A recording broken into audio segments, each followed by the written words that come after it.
Meanwhile, the Spurs lost 95-91 last night in Chi-Town, ending their 13-0 road win streak to start the season. They were looking to tie last season's Warriors for the most consecutive road wins to begin a season in NBA history. Head coach Greg Popovich was very salty after the streak-breaking loss. I don't remember playing tonight. I didn't play. Guys get a lot of money to be ready to play. No Newt Rockne speeches. It's your job. If you're a plumber and you don't do your job, you don't get any work. I don't think the plumber needs a pep talk. If the doctor botches operations, he's not a doctor anymore. If you're a basketball player, you come ready. It's called maturity. It's your job. Pop, fired up. Do your job. Speaking of which, Stephen A., what responsibility does Pop have for his team's performance in terms of doing jobs?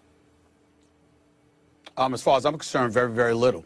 And the reason why I say that is because he's reached a point in his career where he has a license, or we have a license to take what he says and what he does for granted. I've been covering the NBA, Max, for over 2 decades. I never have encountered a time when I think that Greg Popovich has lied about anything. I've never encountered a time where we've looked at him and we've said he didn't do his job because of effort. He may have made mistakes. There may have been something he could have done better.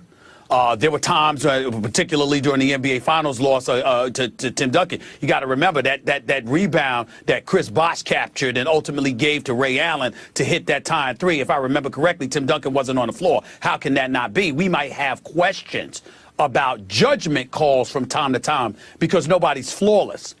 But there's 2 things that you can never, ever, ever say, possibly be 3 things you can never say about Greg Popovich. You can never say he doesn't show up to work. You can't question his effort. You can't question his credentials. You can't question his honesty. These are the kind of things you can't question about this man. And so when he says what he says, first of all, he's absolutely right. Secondly, in today's generation, with the advent of social media and beyond, and everybody just as concerned about their brand as much as they're concerned about their performances and what have you, it's important that an old school dude, who, by the way, has won more than 69% of the games he's coached in his entire career, okay, and he's a 5-time champion, and 6 times he's been to the NBA Finals. He's universally recognized as the best coach in basketball, not to mention he's the guy that's going to succeed Coach K as the Olympic coach, okay? All of those credentials aside, we have to remember that this guy is a military man. He is about accountability. He is about making sure that you do the things that you're supposed to do. And when he says what he says last night, what he is saying is, we know what our job is. We know what our responsibilities are. And on occasion, there have been times this season where these guys haven't shown up effort-wise. And the person that I look at is a LaMarcus Aldridge. Because even though I haven't had an opportunity to watch every game for the San Antonio Spurs, and I'm not saying Greg Popovich was talking about him. This is not insider information or anything. I'm just talking about what I'm seeing. I think that LaMarcus Aldridge is getting paid, and he is expected to do a lot, and I think the numbers that he's put forth and the energy that I anticipate and expected from him is not something I have seen when I have watched the Spurs play. He's not the only one, and I'm quite sure Greg Popovich wasn't talking about just him. I'm just saying that I consider LaMarcus Aldridge big time. I have not seen a big-time player in LaMarcus Aldridge for the San Antonio Spurs this season. That's the only reason I bring his name up. You think about the Spurs, and going into this season, you pay them lip service, as you do every season. Very few seasons, unless they had some extraordinary performance in the finals the year before, are the Spurs the one that everyone's picking. Everyone will pay lip service. Yeah, they'll be in the running, but it'll be this team or that team. And yet, here we are, where it was obviously the Cavs and the Warriors, and I said the Clippers had the best chance to upset the apple cart. I think you took someone in the East because you know, I guess the Cavs are a little more vulnerable than the Warriors once they get Durant, or whatever your reasoning was. And here are the Spurs with a chance to tie the all-time mark for road wins to start a season. Like, think of how good they are. And why? Because Greg Popovich takes nothing for granted, except a culture of professionalism that he tries to cultivate. He said, No Newt Rockne speeches. You don't need to give a plumber a Newt Rockne speech. That's your job. And these guys are getting paid a lot of money to do their job. So when he's asked, what about you? Don't you have to get them ready? Aren't you also paid a lot of money to do that? He says, no, no, no. I'm not out there playing. Basically, he's saying implicitly, I did my job. I came prepared. Some of these guys didn't. Exactly. Now, if another coach without his track record were to say that, that could be problematic. Time out, coach. Ultimately, the buck stops with you. You didn't have your guys ready. But when it's the greatest coach active in the NBA and one of the all-time great coaches in the history of American team sports, that holds much more weight. And I want to say something quickly about egos, because the Spurs are a team where people, ego don't apply with the Spurs. It's not about egos. On the contrary, you have to have an extremely strong ego to play on the Spurs, because that's a coach who he's not going to coddle you like a child, nor will he berate you as though you're a child, but he's also not going to hide the fact, he's not going to hide his displeasure. It doesn't matter who it is. Even Tim Duncan, at his best, he will dress him down if Tim Duncan doesn't do what he's supposed to do. No one is above that on that team. So you have to have the kind of ego that can handle that. A coach who's going to say it has to be strong and it has to be based on a foundation of putting in the work. And a coach who's going to say, these guys weren't ready to play. It's not my job to motivate them to play. On this team, that has to be part of who you are. And it's one of the reasons that insistence on that code of professionalism that Greg Popovich is so great. Well, I get your point, but, getting back to, isolating specific individuals. We watched the Chicago Bulls last night. Like, Dwayne Wade is making me out to be a liar. I believe they were going to get to the players, but he feels they can make some noise, and they're playing like it, and they deserve a lot of credit. Him, Jimmy Butler, Rajon Rondo. By the way, Rajon Rondo getting a bad rap in certain respects, but we can elaborate on that another time. What I would tell you is this. You're going up against the Chicago Bulls. You're LaMarcus Aldridge. You shoot 5 of 15 from the field. The Spurs are minus 19 when you're on the floor. You're the successor to Tim Duncan. There's a responsibility that comes with that. He needs to play better. That's number one. Number two, there were rumors about him not being happy coming into the season. Young man, protege of mine, Jabari, wrote that. Mike Monroe, just a staple in the NBA community, one of the great NBA reporters in the history of this business, is also covering that game, covering that team. He's a dear friend of mine. LaMarcus Aldridge has better get his act together, because it's not just about Popovich. Those people covering the San Antonio Spurs, a few of whom I know personally, know what they're talking about with the game of basketball. Folks are going to start zeroing in on this man. LaMarcus Aldridge had better step up along with other people. He's better than that, and there are players on this team that are better than the way they're performing. When Stephen A. says that, everybody, just keep in mind, it's not like, he's privy to a lot of information that no one else is. We know. He calls himself Stephen Naismith. Guys, before we get back to football, though, one more NBA topic I want to get into right now surrounding your Knicks.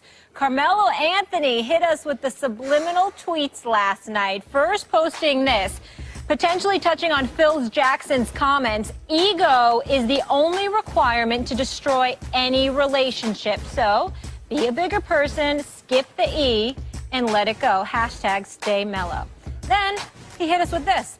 A photo of Muhammad Ali with arrows and this caption, unfazed, my life summed up in one photo. Hashtag stay mellow. Stephen A., you siding with Melo or Phil on this one? Of course, I'm siding with Melo. There's no question about it. Okay. Especially when you bring up the word ego. Because when we're talking about ego in this equation, we ain't talking about the player. We're talking about the president. Nobody on the Knicks team has a bigger ego than Phil Jackson. Nobody. And we all know that. So when Melo talks about the E, let's get rid of the E and, and let's go and all of this other stuff, he's talking about Phil Jackson. Phil Jackson needs to let go of the E. Phil Jackson needs to put his ego and check his ego at the door. Now, there's a lot of people that sit there and say, you're an 11-time champion. How dare you say that about this man? I'm going to remind everybody, I'm not talking about the 11-time champion. I'm talking about the novice executive. I'm not talking about the coach who coaches this team and deals with the players intimately on an everyday basis because they're playing for him every night. I'm talking about the novice executive who's operating from a distance and picks and chooses when he wants to get close and hires coaches but tries to coach for them and gets players and calls himself, you know, exacting tutelage and what have you, but he's not vibing with them. A guy that refuses to adjust to what he has and tries to get everybody to adjust to who he is when he's always been known as a bit different, as a bit eccentric, and that there are not too many people who are like him, and he just doesn't get that. And so clearly Melo is talking about Phil Jackson, and when he's talking about the arrows, he's talking about the fools out there pointing the finger at him. Sure, he holds on to the ball a little bit sometimes. He's been notorious for that throughout his career. The great George Karl, who coached him for years in Denver, who used to work at ESPN, used to tell me that all the time. Larry Brown told me that before when he, you know, working with him during the Olympic competition and stuff like that. But they said it with love and respect, because they know that Melo was big time. You can't find a coach on the planet that loves Melo more than Jim Boeheim at Syracuse, who Melo delivered the only championship in Syracuse's history in basketball to that program. This man loves Carmelo Anthony. And you got to remember that when he's talking about it and when you're talking about Melo holding the ball, it's one thing to say that he holds the ball a little bit too long.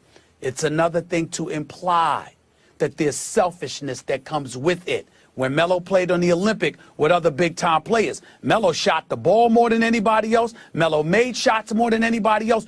All of that stuff is true. You didn't hear none of those cats complaining about him because they said Melo's Melo, but he will also do what it takes to win. It's one thing, Max, to say that he holds the ball a little bit too long. It's another thing when those comments are tinged with insults where you're trying to imply he's far more selfish than he actually is, especially when you, Phil Jackson, yourself can be deemed a hell of a lot more selfish than Carmelo Anthony.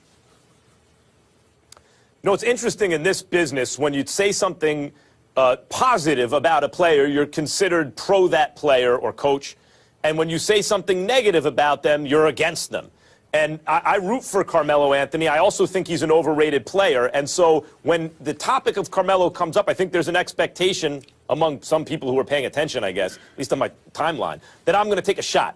And they're right in this case, but not about this as it relates to Phil Jackson. I'm 100% on Carmelo's side in terms of the way he's handled this as it relates to Phil Jackson. The ego point is a really good one. He's staying above the fray. Good for him.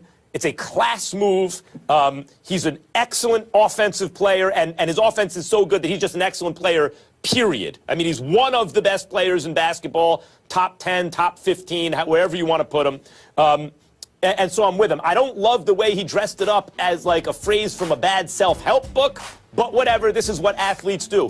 Where I think he went wrong, and this is like, oh, you got to throw shade on Carmelo. No, but he made the comment, so I'm going to comment on it. When he compares himself to Muhammad Ali with the arrows, this is what I guess rubs me the wrong way about Carmelo. His self-view is out of proportion to his actual quality or accomplishments, I should say, as an athlete and as an NBA player, at least. Well, Muhammad Ali felt persecuted because he converted, because he refused induction into the armed forces during the Vietnam War. He took a principled stand. He got death threats all the time and became a worldwide important figure. And Carmelo sometimes gets shots taken at him by basketball fans who says he held the ball too long, but when he says something like that, it gives the impression that he thinks he's more important than he is, and that he perceives the world as coming at him more than it does. I agree with him as it relates to Phil. I wish he hadn't said the second part. No, I think you're wrong here, because a lot of times the visual impact of something usurps everything else. Take, for example, and this is an extreme example, Greg Hardy and his transgressions were just as bad as Ray Rice's were. But we got words from Greg Hardy because there was no video. Because the video was out there about Ray Rice, it was far more profound. And so when you live in a visual age, what you're doing is you're not comparing yourself to Muhammad Ali. You're using Muhammad Ali to give the visual impact of what you believe you're feeling to make that point without really comparing yourself to Ali. I've known Melo for over a decade. I am telling you right now, Carmelo Anthony in no way believes that his situation is comparable to that of Muhammad Ali. He ain't built that way. That's not who he is. I'm not saying that. He does feel there's a shrapnel of criticism is coming his way, but he doesn't feel that it's comparable to what Ali went through. That's not who he is. Melo's First of all, I think that's a sophisticated rebuttal on your part. And I also appreciate the inside information that you just provided in terms of Carmelo's personality. And I don't mean to suggest he thinks he's Ali. What I'm saying is when he uses that image, it's impossible not to get the sense, at least from where I'm sitting, that he feels persecuted out of proportion to his actual circumstance, and that he feels that his position in the sports world is also elevated out of proportion to that circumstance based on his accomplishments. He's never won a championship. Yeah, but he's feeling persecuted not by Max Kellerman. He's feeling persecuted by Phil Jackson. And if Phil Jackson's an 11-time champion, then those feelings of persecution would be far more profound because it ain't just coming from the media or Joe Public. It's coming from a guy who's revered. And that's what he's pointing out. And I think it's wise. And on that issue, I stand with Carmelo. I think he was right to defend himself in that way. Guys, really strong arguments. Agree with both of you. Great points on that one. Wish we had more time, but we have to move on. Neither Stephen A. or Max are staying mellow in terms of Phil Jackson. We got a little more football to get into, though, folks, on this Friday. Coming up, another huge game in the NFC will be the Seahawks and the Packers. Can the bad man keep his team in the hunt, or will Russell Wilson be the